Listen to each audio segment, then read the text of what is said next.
नमस्कार दोस्तों, स्वागत है आपका स्टडी फॉर सिविल सर्विसेज में। वीडियो को पूरा देखिए। कोई भी आपका फीडबैक है, कोई सजेशन है, तुरंत वीडियो में कमेंट करके जरूर बताइए। अच्छा लगे तो वीडियो लाइक जरूर कर लीजिए और ऐसे वीडियो लगातार फ्री में पाने के लिए चैनल को तुरंत सब्सक्राइब कर लीजिए और बेल आइकन को जरूर टैप कर लीजिए ताकि आगे भी सारे वीडियो आपको मिलते रहे। यूट्यूब में फॉलो करते हैं तो प्लीज ये वाला फ्री टेलीग्राम चैनल जरूर ज्वाइन कर लीजिएगा। सारे नोटिफिकेशन, सारे अपडेट यहीं पे आते हैं, ध्यान रखिएगा। स्टडी फॉर सिविल सर्विसेज का कोई भी पेड ग्रुप अगर आपको ज्वाइन करना है तो सिर्फ 856480560660897523864455 यही नंबर है हमारे, सिर्फ जहां पे कॉल या व्हाट्सएप कर सकते हैं।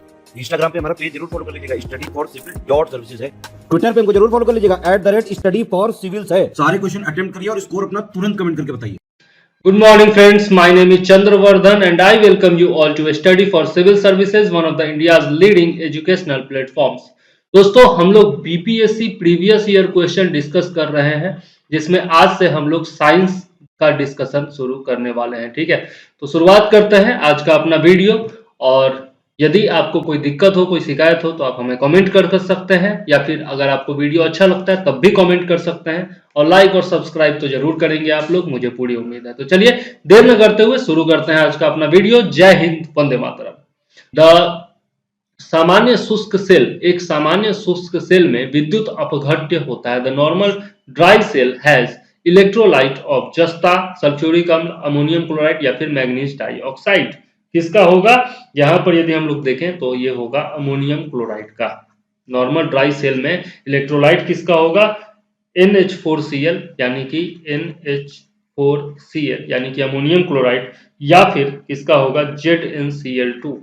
ZnCl2 मतलब जिंक क्लोराइड। ये दोनों में से किसी का भी हो सकता है। ठीक, और ये जो है विद्युत अपघट्य के रूप में यूज किया जाता है। और MnO2 मतलब मैग्नीज डाइऑक्साइड जो है, इसका उपयोग किया जाता है किसके लिए? कैथोड के लिए। ठीक है, इसका उपयोग किया जाता है कैथोड के रूप में, ये भी याद रखिएगा। चलिए आगे देख लेते हैं नेक्स्ट क्वेश्चन हमारा क्या है। नेक्स्ट क्वेश्चन है हमारा डायनमो के बारे में। डायनमो के बारे में नेक्स्ट क्वेश्चन है कि वैद्युत ऊर्जा को गतिज ऊर्जा में बदलता है, यांत्रिक ऊर्जा को वैद्युत ऊर्जा में परिवर्तित करता है, विद्युत ऊर्जा को यांत्रिक ऊर्जा में परिवर्तित करता है, या फिर यांत्रिक ऊर्जा उत्पन्न करता है। डायनमो का यूज हम लोग कहाँ करते हैं? डायनमो का यूज हम लोग करते हैं जब हम लोग पनबिजली घर, यदि आप लोग देखेंगे, जब पनबिजली हाइड्रो इलेक्ट्रिक प्लांट जब देखेंगे ना, तो वहां पर देखेंगे आप लोग डायनमो का यूज किया जाता है। डायनमो को बहुत तेजी से नचाया जाता है और उसकी यांत्रिक ऊर्जा जो होती है, जो मैकेनिकल एनर्जी होती है, उसको बदला जाता है किसमें? इलेक्ट्रिक एनर्जी में बदला जाता है। तो यहाँ पर आंसर क्या हो जाएगा? यांत्रिक ऊर्जा को वैद्युत ऊर्जा में परिवर्तन करता है। It transforms mechanical energy into electrical energy.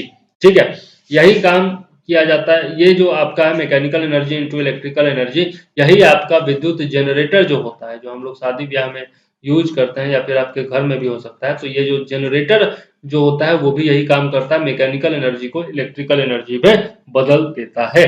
ठीक, चलिए आगे देख लेते हैं नेक्स्ट क्वेश्चन क्या है। आकाश नीला लगता है क्योंकि? The sky appears blue because सूर्य के प्रकाश में नीला रंग और रंगों से अधिक है। लघु तरंग दीर्घ तरंगों की अपेक्षा वायुमंडल द्वारा अधिक प्रकीर्ण होता है। Short wavelength scatter more than long wavelength by atmosphere. नीला रंग नेत्र को अधिक सुग्राही है, या फिर वायुमंडल दीर्घ तरंग दैर्घ्य को लघु तरंग दैर्घ्य की अपेक्षा अधिक अवशोषित करता है। अब इसमें आंसर क्या हो जाएगा? आंसर क्या हो जाएगा? आंसर हो जाएगा B, short wavelength scatter more than long wavelength by atmosphere. ठीक है, याद रखिएगा। तो यहाँ पर आंसर क्या हो जाएगा? बी हो जाएगा, शॉर्ट वेवलेंथ। यहाँ पर वेयर नहीं, वेव होना चाहिए। Short wavelength scatter more than long wavelength by atmosphere. ठीक है, याद रखिएगा। कम तरंग दैर्घ्य वाले प्रकाश का प्रकीर्णन जो होता है वो अधिक होता है। ठीक है, जिसका कम तरंग दैर्घ्य होगा उसका प्रकीर्णन क्या होगा? अधिक होगा। ठीक, चलिए आगे देख लेते हैं। 1 micron is equal to, 1 micron बराबर है किसके बराबर है? 1/10 mm, 1/100 mm, 1/1000 mm, या फिर 1/10,000 mm। अब इसमें क्या हो जाएगा? इसमें हो जाएगा 10 to the power -3 mm होता है। 10 to the power -3 mm होता है, यानी कि 1/1000 mm। ठीक है, 1/1000 mm इसका सही आंसर हो जाएगा। ठीक, चलिए आगे देख लेते हैं। अति चालकता का लक्षण है। अति चालकता का लक्षण क्या है? The characteristic of super conductivity उच्च पारगम्यता यानी कि हाई परमिएबिलिटी, लो परमिएबिलिटी निम्न पारगम्यता, जीरो परमिएबिलिटी शून्य, या फिर इनफाइनाइट परमिएबिलिटी अनंत अनंत पारगम्यता। आंसर क्या हो जाएगा? आंसर हो जाएगा इसका शून्य पारगम्यता। इसका आंसर क्या हो जाएगा? शून्य पारगम्यता। अब इसमें क्या यदि हम लोग देखें, प्रतिरोध इसमें नहीं होता है, ठीक है। इसमें क्या होता है, अतिचालक जो वस्तुएं होती है उसमें प्रतिरोध यानी कि रेजिस्टेंस जो होता है, रेजिस्टेंस जो होता है वो नहीं होता है, ठीक है। यही कारण है कि ऊर्जा ह्रास के बिना विद्युत धारा प्रवाहित होती है, ठीक है। सबसे पहला कारण तो ये हो गया कि पहला लक्षण तो ये हो गया। दूसरा लक्षण ये होता है कि चुंबकीय बल को अपनी सतह पर ही ये रोक लेता है, अतः चुंबकीय पारगम्यता जो होती है वो शून्य होती है, ठीक है। याद रखिएगा, चुंबकीय पारगम्यता जो होती है वो शून्य होती है, ठीक। चल, अब रेजिस्टेंस जहां होगा ही नहीं वहां पर शून्य पारगम्यता तो होगा ही होगा, है ना। तो ये दोनों इसका लक्षण है, याद रखिएगा अतिचालक वस्तुओं का। नेक्स्ट है, वर्ष दीर्घतम होता है। Year is maximum on Pluto, Jupiter, Neptune या फिर अर्थ। अब आंसर क्या हो जाएगा इसका? आंसर हो जाएगा प्लूटो। प्लूटो पर वर्ष जो होता है वो दीर्घतम होता है यानी कि मैक्सिमम होता है। चलिए, वर्षा की बूंद की गोलाकार आकृति का क्या कारण है, यही पूछा जा रहा है। Rounded shape of rain drop is caused because of द्रव का घनत्व यानी कि डेंसिटी ऑफ वाटर, पृष्ठ तनाव, सरफेस टेंशन, वायुमंडलीय दाब, एटमॉस्फेरिक प्रेशर या फिर गुरुत्व ग्रेविटेशन। आंसर क्या हो जाएगा? आंसर हो जाएगा आपका 27 का आंसर हो जाएगा B, surface tension. Surface tension के कारण, पृष्ठ तनाव के कारण जो होता है वर्षा की बूंद का आकार जो होता है गोल होता है, ठीक। ये निश्चित तौर पर याद रखिएगा, बराबर पूछा जाता है। अच्छा, यहाँ पर यदि हम लोग प्लूटो के बारे में बात करें तो इस पर कितने पृथ्वी वर्ष का ये होता है, वर्ष एक वर्ष होता है तो 247.92 पृथ्वी वर्ष यानी कि अर्थ ईयर। अर्थ ईयर क्या हो गया आपका 365 डेज, तो ये 247.92 अर्थ ईयर के बराबर होता है एक वर्ष, किसका? प्लूटो का, ठीक है। ये याद रखिएगा। चलिए आगे देख लेते हैं।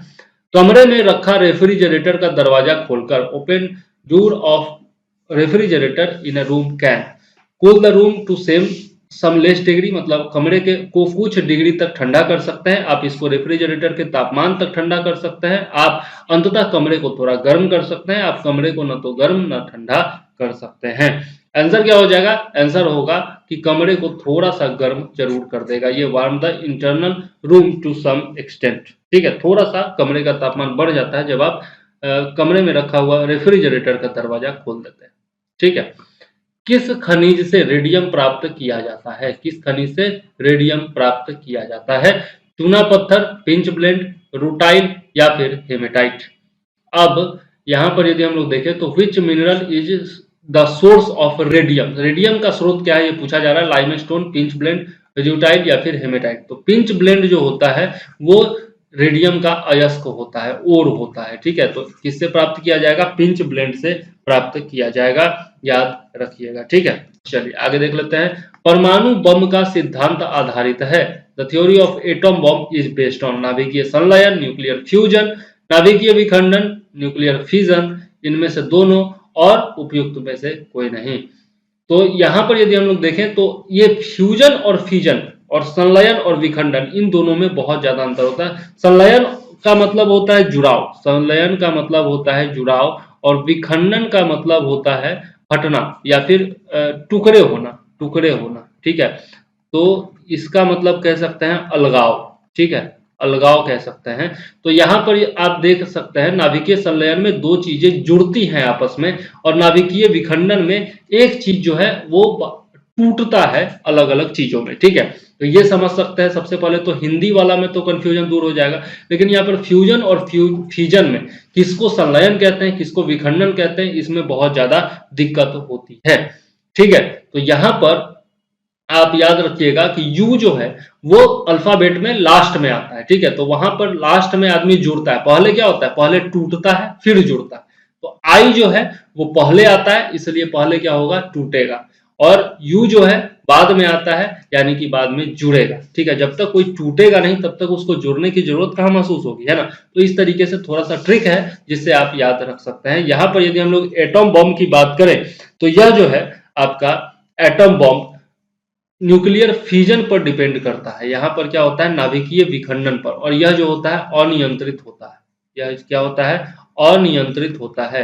ठीक है, अगर इसी का इस्तेमाल हम लोग नियंत्रित करके करें तो इससे हम लोग बिजली बना सकते हैं, बहुत सारी ऊर्जा प्राप्त कर सकते हैं। लेकिन अगर यह अनियंत्रित हो जाता है तो यही परमाणु बम का सिद्धांत बन जाता है। ठीक है, चलिए, प्लास्टर ऑफ पेरिस का सूत्र क्या है, CaSO4 होल CaSO4 या फिर CaSO4 whole twice H2O, 2 CaSO4 dot H2O, CaSO4 dot 2 H2O। Answer क्या हो जाएगा, आंसर यहाँ पर हो जाएगा बी, मतलब CaSO4 होल ट्वाइस H2O। याद रखिएगा, CaSO4 होल ट्वाइस H2O, ये हो जाएगा आपका प्लास्टर ऑफ पेरिस का सूत्र। ठीक है, और ये कैसे बनता है, जिप्सम को गर्म करने पर बनता है। ठीक है, जिप्सम को गर्म करेंगे तब ये प्लास्टर ऑफ पेरिस बनेगा। ठीक, याद रखिएगा। चलिए, तो इस वीडियो को यहीं पर कर देते हैं समाप्त। नेक्स्ट वीडियो में फिर से मिलेंगे और बाकी क्वेश्चंस भी देखेंगे। ठीक है, तो मैं हूं चंद्रवर्धन, फिलहाल इस वीडियो के लिए लेता हूं आपसे विदा। मुझे दीजिए इजाजत। जय हिंद, वंदे मातरम।